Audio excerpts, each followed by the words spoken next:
How Rattlesnake Came to Be by Michael Jamin. Long, long ago, all animals were completely identical. A rabbit looked exactly like a goose looked exactly like a giraffe, and a giraffe looked exactly like a monkey. In fact, you could put every animal together in a room, and it would be impossible to tell which one was which.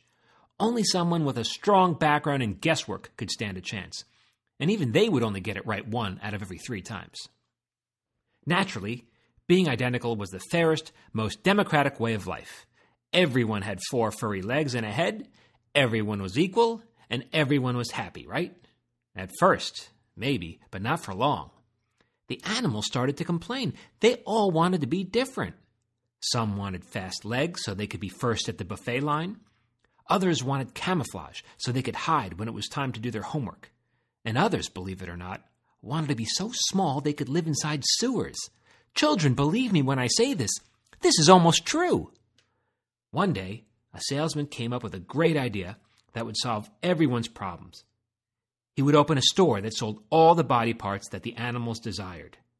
Wings, claws, sharp teeth, you name it, he would sell it. This was the most creative store ever imagined, so naturally, it would have the most creative name ever given to a store, right? Well, that's what I thought too, and I couldn't have been more wrong. The salesman gave his store the most boring name ever imagined. He called it the Animal Parts Store. Some people say that the name was intentionally boring to be ironic and hip, but I don't think so. On the day of the store's grand opening, all the animals raced to get in line. And guess who was pushing and shoving to be the first one in the store? An impatient and greedy little animal by the name of Snake. "Me first! Get out of my way! Step aside!" yelled Snake. And when the salesman opened his doors for business, Snake was the first one to squeeze through. "Welcome, everyone," said salesman. "Feel free to browse. We have a limited inventory, so if there's something you'd like to—" Yeah, interrupted Snake. "No one wants to hear your silly speeches. Let's see the merchandise," said Snake, using as many S's as he could. "Oh, I see we have an eager customer. Hello, sir or madam." Salesman was covering his bases because, as I mentioned at that time, everyone looked exactly the same. "So, what is it you're looking to acquire?" said Salesman. "Wings to fly as high as the clouds? Gills to breathe underwater? Perhaps tentacles with little suction cups on the end?"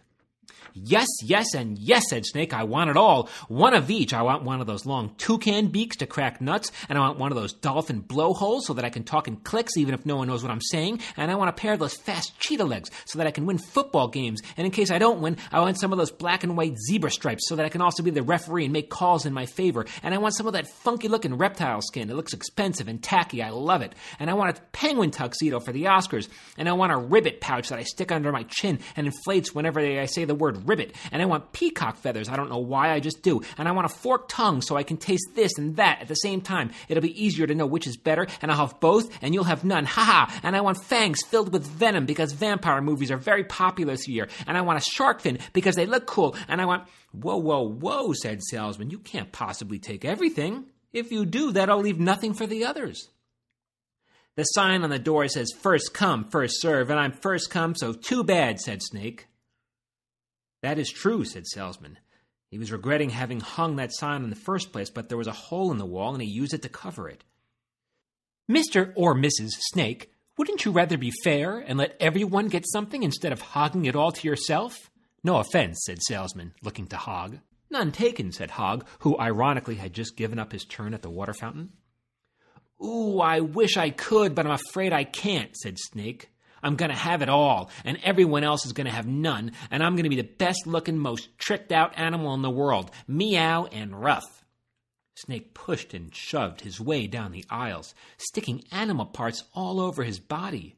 Horns on his head, wings on his back, fins on his side. Snake looked like a combination of every animal that ever would be. He took it all for himself and left nothing for others. Salesman felt awful about this, but the store rules were pretty clear. First come, first serve, and Snake was first. "Look at me," Snake gloated. "I'm gorgeous. Thank goodness I picked up 1,000 of these bee eyes so I could admire myself from all angles." The salesman just shook his head in disgust.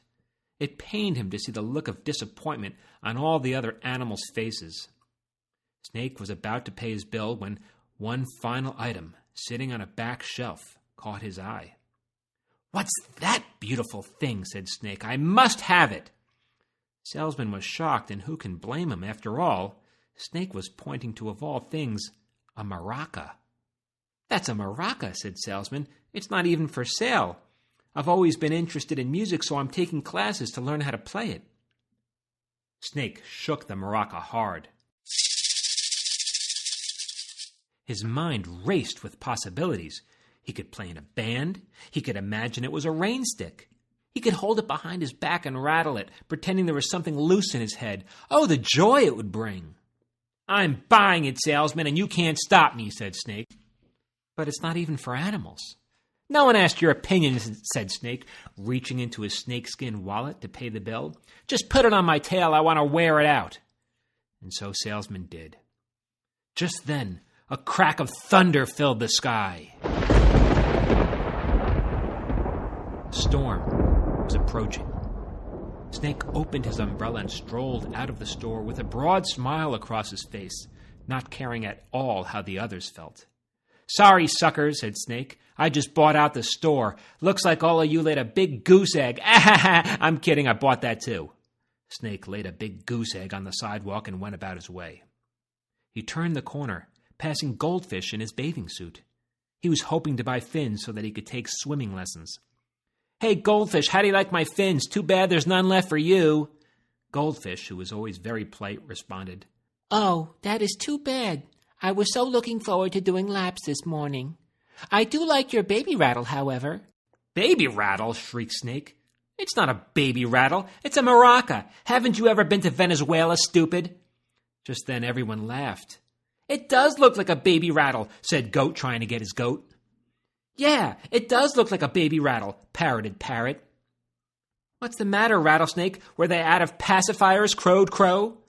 "That's not funny. You guys are just jealous because I have everything and you have nothing." But inside, Snake felt dumb. He didn't realize that he might look silly with so many different animal parts on him. And it didn't occur to him that others might tease him for being different. In fact, it hadn't occurred to anyone because up until that point, everyone was exactly the same. "Take it easy," said Lobster. "It's just a joke. Why are you getting so rattled?" The crowd burst into more laughter. "That does it," said Snake. "I'm returning these ridiculous things." Snake barreled into the store and approached Salesman. "Hey, stupid, I can't have people teasing me all day, so give me my money back." "Ooh, I wish I could, but I'm afraid I can't," smiled Salesman, pointing to another sign on the wall. "All sales are final." Snake went completely pale. "You don't understand. Snake can't be the butt of people's jokes." Well, then maybe Snake shouldn't have been so greedy.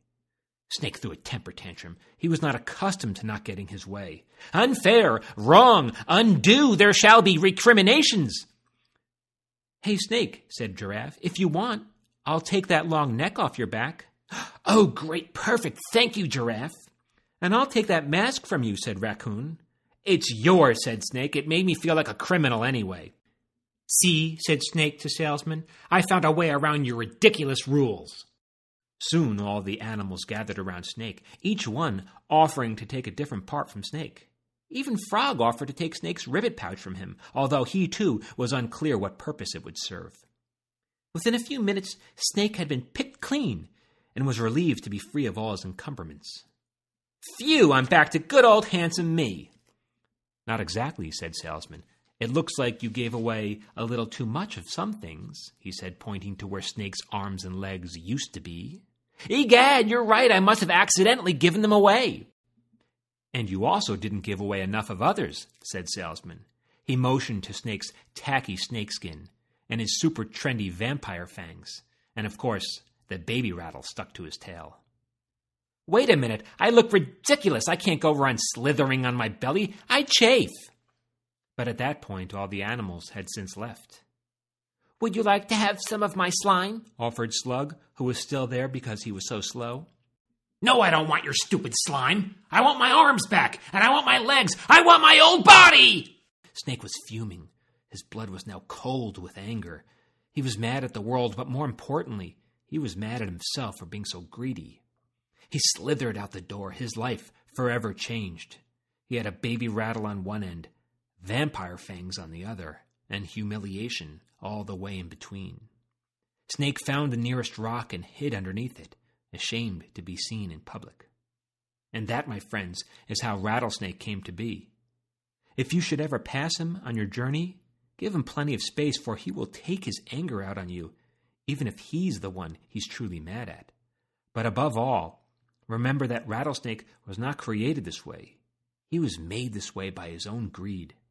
Please think about that the next time you'd rather not share.